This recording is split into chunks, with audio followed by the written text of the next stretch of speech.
The double helical structure of DNA was proposed by Watson and Crick in 1953. ठीक है, while proposing the structure of DNA they also proposed the replication of DNA.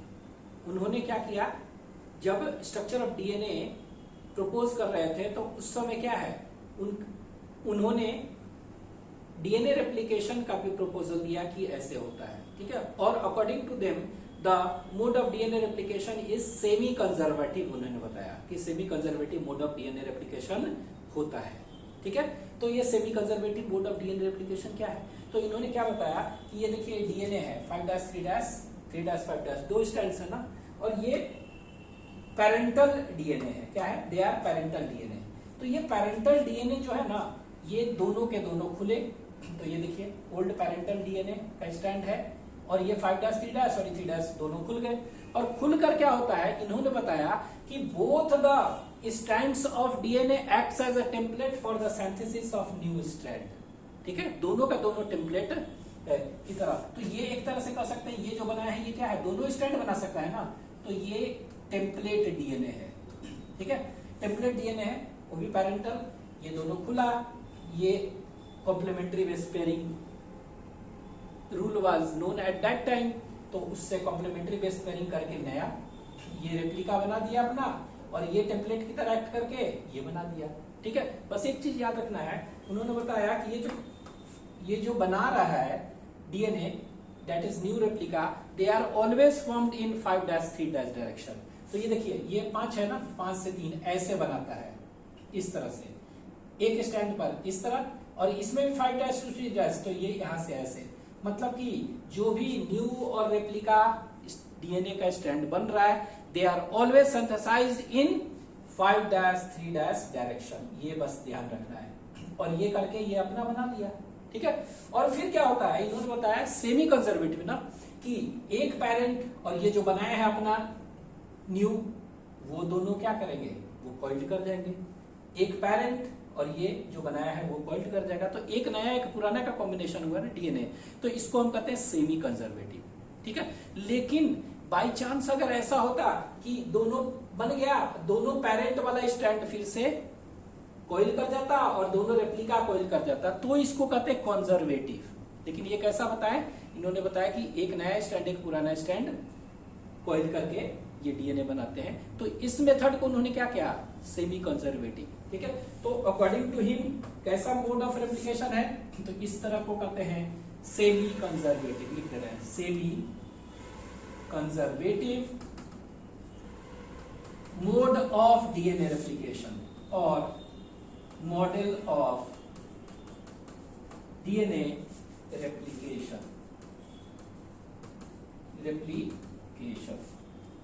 ठीक है, तो ये कौन सा है मोड और मॉडल, तो ये याद रखना है कि सेमी कंजर्वेटिव मॉडल होता है. ठीक है, तो ये यहां पर हम लिख दे रहे हैं.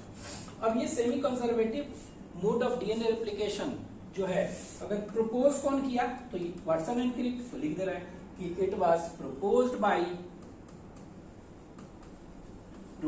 Bye Watson and Crick. ठीक है, इन 1953, सेम टाइम जबकि डिस्कवरी हुआ था उसी समय, तो वाटसन एंड क्रिक ने इसको प्रपोज किया.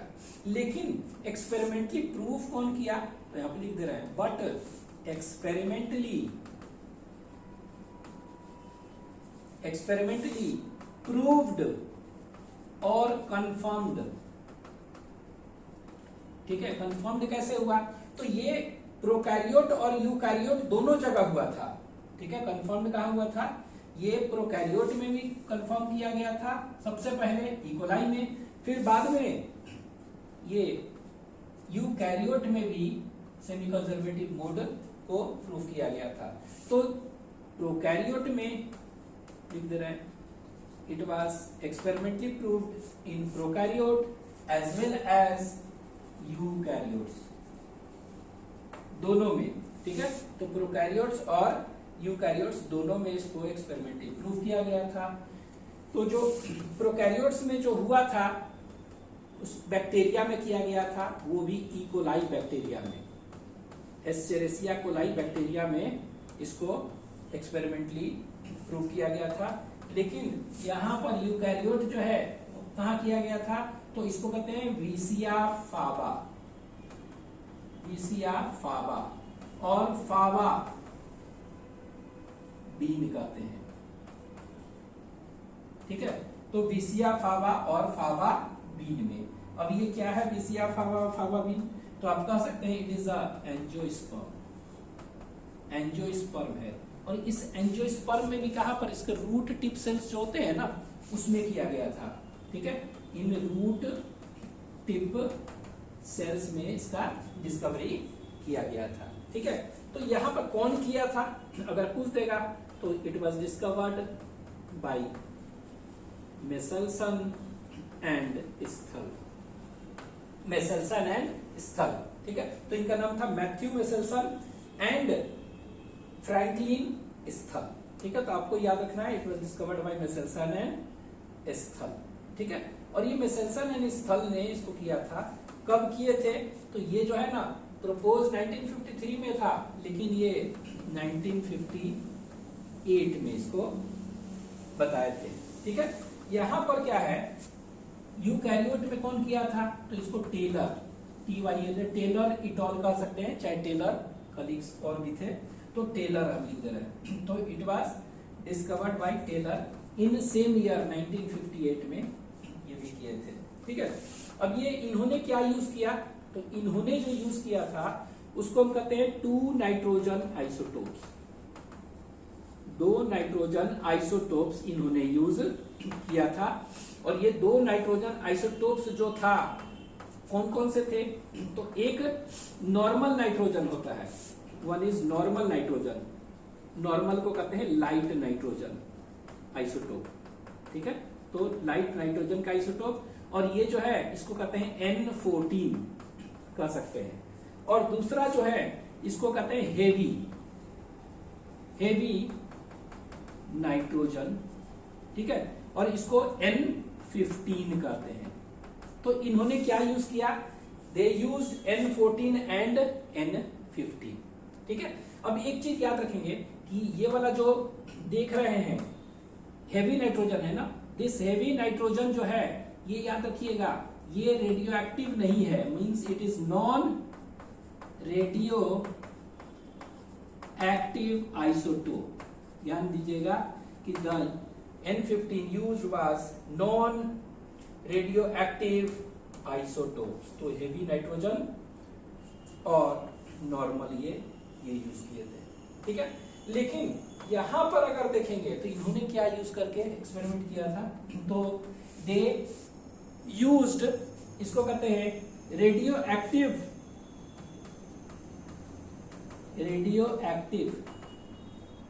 थाइमिडीन। ठीक है, तो इन्होंने रेडियो एक्टिव थाइमिडीन यूज किया था। ठीक है, तो ये आपको ध्यान रखना है कि they use what, radioactive thymidine. ठीक है, तो ये याद रखेंगे, इस तरह किया गया। अब इन्होंने ये प्रोकैरियोट्स में इकोलाई में मेसेल्सन एंड स्थल ने क्या एक्सपेरिमेंट किया यूजिंग N14 N15, अभी हम देखते हैं। लिख लीजिए,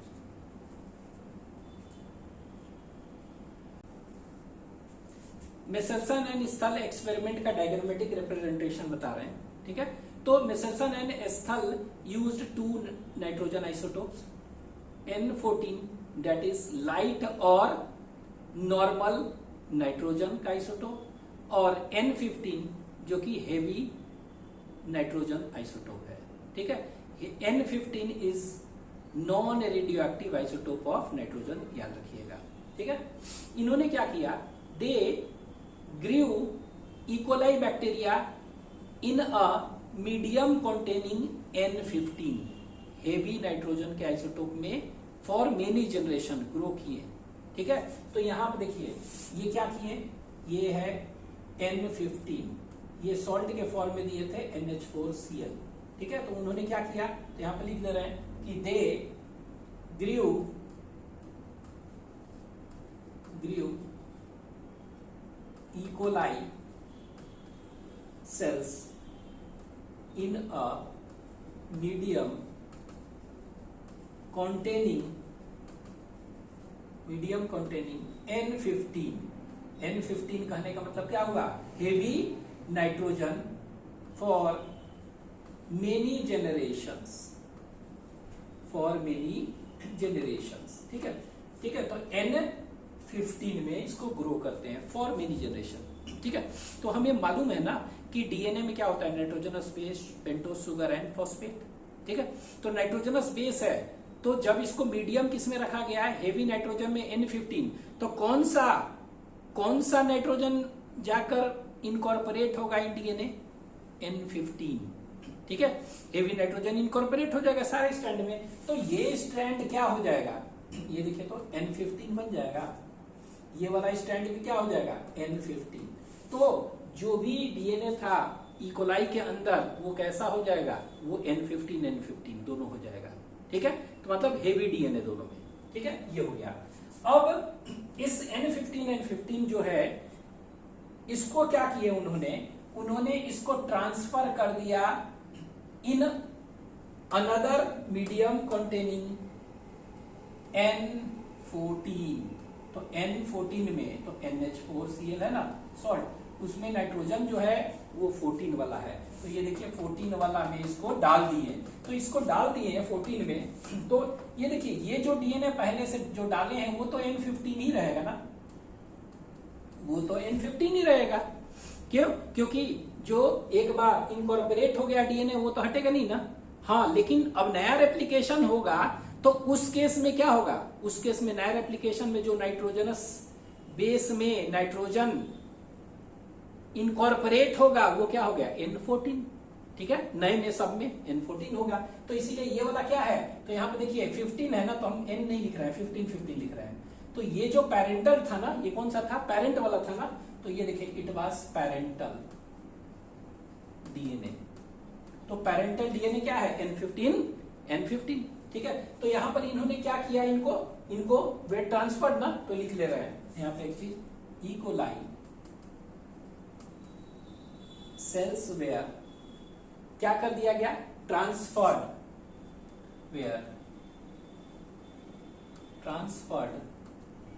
इनटू मीडियम containing N14, ठीक है। तो देख रहे हैं N15 लिए थे, 15 से 14 में डाल रहे हैं, ठीक है। तो ये जो पेरेंटल डीएनए है क्या हो गया, N15 और N15 है, यही है ना।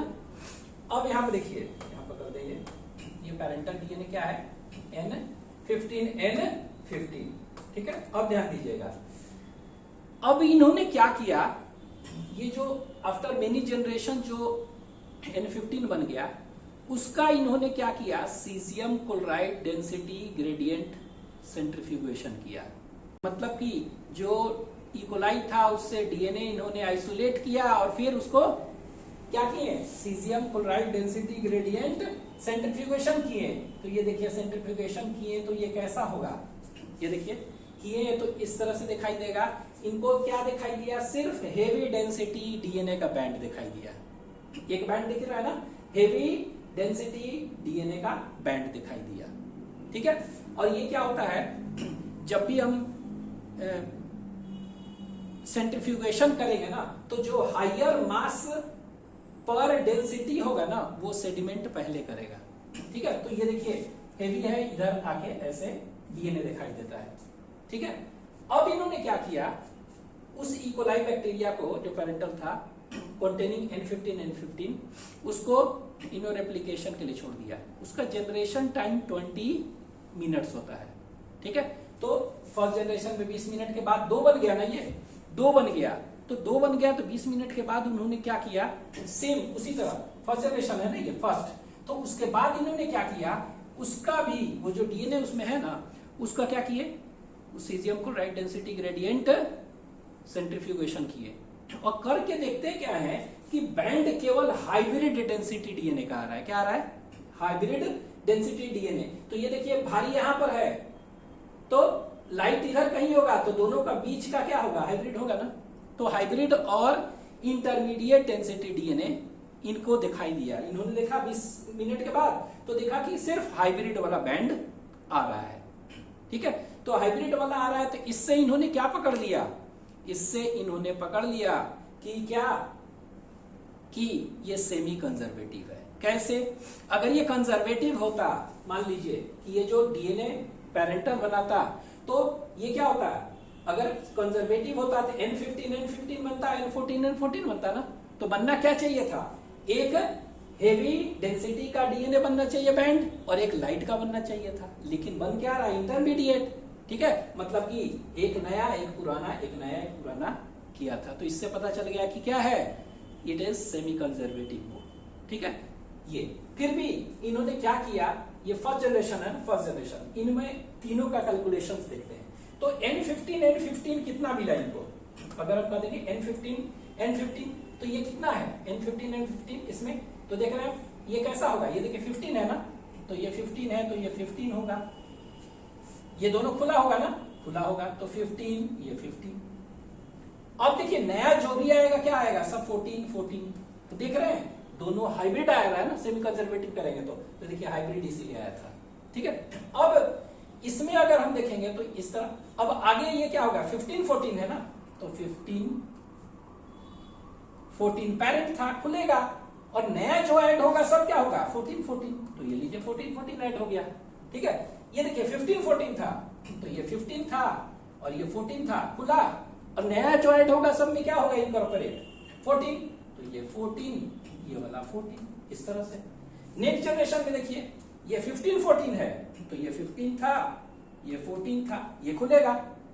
ठीक है, उसी तरह ये देखिए 14 है पेरेंट, ये वाला क्या है 14, तो ये खुलेगा, तो क्या हो जाएगा, ये 14 होगा, ये 14 होगा। ठीक है, उसी तरह ये दोनों 15-14 है, तो ये पेरेंट क्या हो गया 15-14, ये 14 है, तो पेरेंट क्या हो गया 14।